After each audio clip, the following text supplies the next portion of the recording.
Pagkapasok.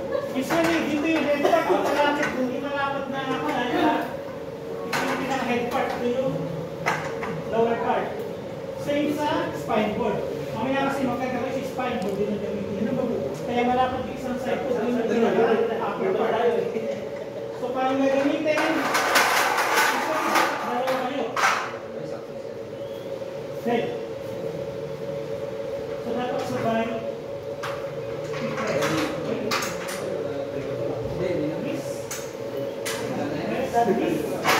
So, isang part, ito yung pagsusukat natin. Pwede rin ito. Palisin na natin ito doon sa good part.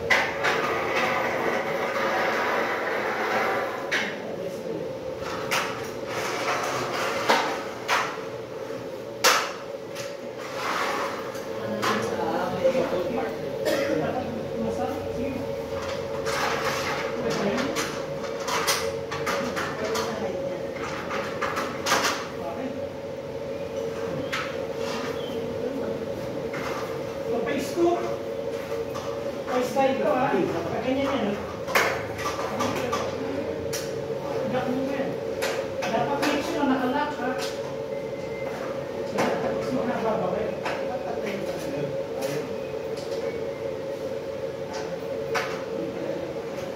Hindi ba pwede ka mas sige. So, ingat po tayo pag-i-insert kasi mamaya baka mahabig mo umipit po rito ha.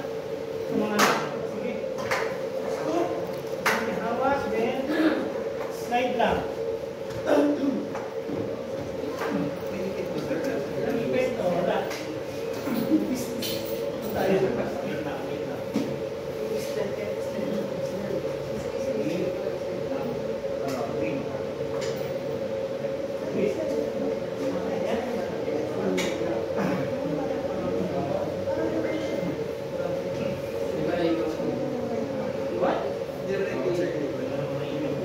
Ginagawa ko sa ha, sa makikinis na lugar ha, pwede siguro sa damuhan pero hindi mataas yung damuhan.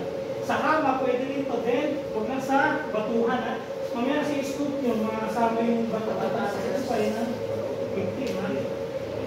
Okay, man. Overlip.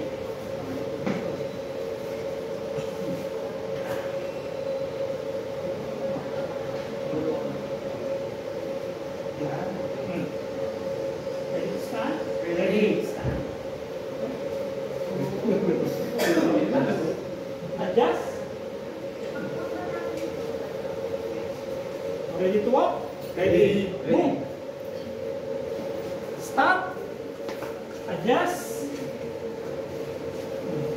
Ready to put the victim on the ground? Ready. Move.